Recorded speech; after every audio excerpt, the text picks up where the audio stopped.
The Republicans want you to believe that America is broke. They want you to think they're so bad that there's no other option than their draconian budget cuts. It's been one of their main themes in recent weeks. We're broke. Broke going on bankrupt. We have to reform Medicare because it costs too much, and it is going to bankrupt us. Because Obamacare will bankrupt the country. Just because we followed Greece into democracy does not mean we need to follow them into bankruptcy. False, false, false, false, false, false, false. It's all false. We're not broke, nor are we going bankrupt. And I'm not the only one who thinks this. Get a load of these strange bedfellows. Michael Moore and Bloomberg News both agree that America is nowhere near broke. Here's more in Wisconsin over the weekend. America is not broke. Not by a long shot. The country is awash in wealth and cash. It's just that it's not in your hands. It has been transferred in the greatest heist in history from the workers and consumers to the banks and the portfolios of the uber rich. Now that's totally true. And Republicans say we face financial ruin because we're in debt. But Bloomberg News says the U.S. is not going broke or going bankrupt. It says that almost every government is in debt, which makes sense. That's normal operating business. You take a little bit of debt and sometimes you pay it off. You're only broke when people won't lend you money anymore. And that's far from the case for the U.S.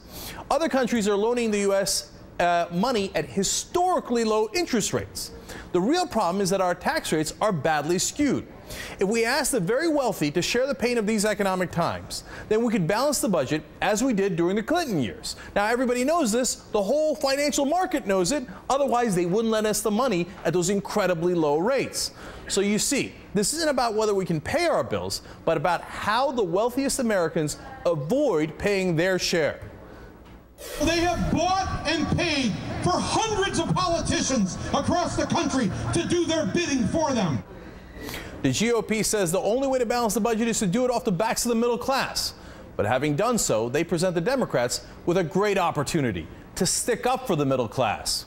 Democrats can come riding to the rescue here, but that means they have to fight for your priorities and not the priorities of the wealthy political donors. Here's what Warren Buffett said about that. Quote, "There's class warfare, all right, but it's my class, the rich class, that's making war, and we're winning."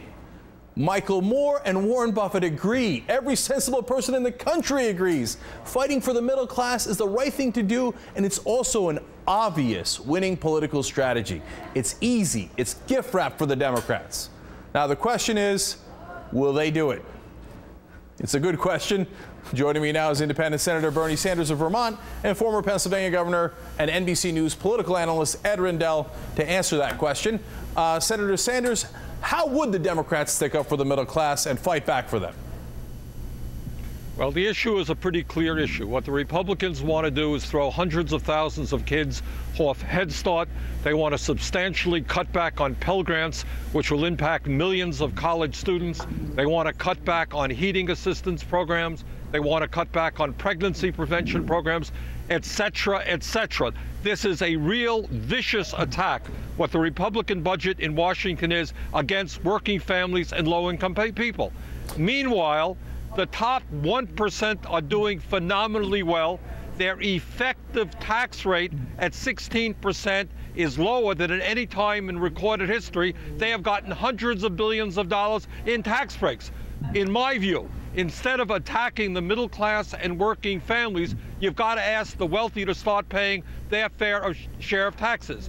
If we simply do a 5% surtax on all income over $1 million, you can do away, cover all of the cuts that the Republicans have put into their budget. You don't have to cut back on children, the sick, the elderly, or the poor. Ask the people earning more than $1 million to pay a 5% surtax on income above $1 million. Go after the oil companies who have loophole after loophole. You do those things, you don't need any of the cuts that the Republicans are talking about. Well, Governor Rendell, will the National Democratic Party have the courage to do that? Will they say, hey, you know what, let's put a surtax on the people making over $1 million, let's end the oil subsidies, and let's fight for it. Let's not go, oh, we tried, oh, well, look at that, the Republicans won again. Well, I think so. I think the polls are fairly overwhelming now after Wisconsin, and I think Wisconsin has been a catalyst. And I think the National Democrats should pivot and, number one, do what Bernie said, close the loopholes, first of all. There's nobody out there who thinks that the loopholes make sense. Nobody thinks that corporations should be able to shelter their income from taxes because they invest abroad. Let's close those loopholes. Let's take away the subsidies from the Exxons and the oil companies that are making unbelievable record profits. Virtually every American agrees on that, Republican or Democrat. So those are things that I think are easy to do, and we should do it, and we should speak up. And I do believe, I disagree with Bernie slightly, I think we do have to cut some programs. We certainly ought to cut a lot of military spending, wasteful spending that Secretary Gates has indicated is unnecessary. And there is some waste in social programs. And you don't go after LIHEAP, the heating assistance for low-income people. You don't go after education, but you try to trim those programs that aren't reaching their mark. You've got to do a little of both. The key for us is to say there's got to be shared sacrifice, because right now, Cenk, the sacrifice is all one-sided. It's on working families and on the working poor as well. Well, I want to come back to that in a second, but you mentioned something very interesting. You said, Governor Rendell, nobody believes that, but they actually just had a vote on it in Congress, and the Republicans won on the loopholes. They voted to keep the loopholes for the oil companies. So why don't you guys call them out on it? I mean, the Republicans are vicious to Democrats. Why don't the Democrats come out and say these Republicans are bought, lock, stock, and barrel by the oil companies? They're sold out. If I can jump in before Bernie, I know he wants to be heard in this. I think that's the mistake we made in the 2010 election. We ran tried to be Republican light, and everywhere we tried to do that, we lost. We should have stood up for the things we believed in and told the people the absolute truth. And then, if we lose, at least we lost fighting for things that we believe in, that are our core principles. And it's time for us to go back to the core principles, what made us Democrats, and stand up and put those before the voters. Don't try to be imitation Republicans. All right, now, Senator Sanders, look, I want to go to that point, right? If, and Governor Rendell mentioned it, if there was a deal and they said, hey, we're going to cut spending a little bit, but we're going to also raise taxes a little bit, maybe your surtax idea, would you go for that? Is that a possibility? And is that even possible that they would suggest that in Washington? Sure. Governor Rendell is right. There is waste in government, and I didn't mean to suggest that we can't make judicious cuts in a number of areas, certainly including the military, whose budget has almost tripled since 1997. So I do think you need to make some cuts.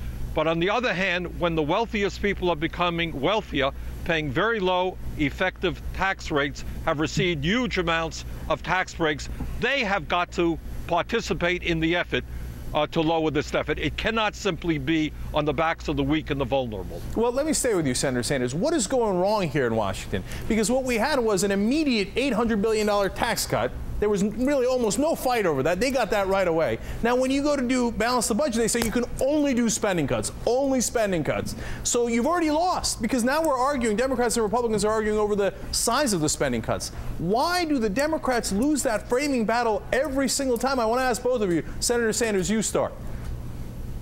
Well, I think, look, I was on the floor of the Senate for 8.5 hours talking about those issues. And I think that the problem is that big money has just a huge impact on both political parties. And I think it's fair to say that many Democrats have lost their way and no longer see their function as representing working people or the middle class, but share the goal of the Republicans, unfortunately, in representing the wealthy and the powerful. See, that's an interesting indictment of some Democrats, and I think I totally agree with that. Governor Rendell, what do you think? I agree with Bernie as well. I think some people in our party have forgotten about their roots and forgotten what we're fighting for and forgotten fundamental fairness. Look, this interim budget battle and the long-term battle over the president's budget next year are going to be very, very telling.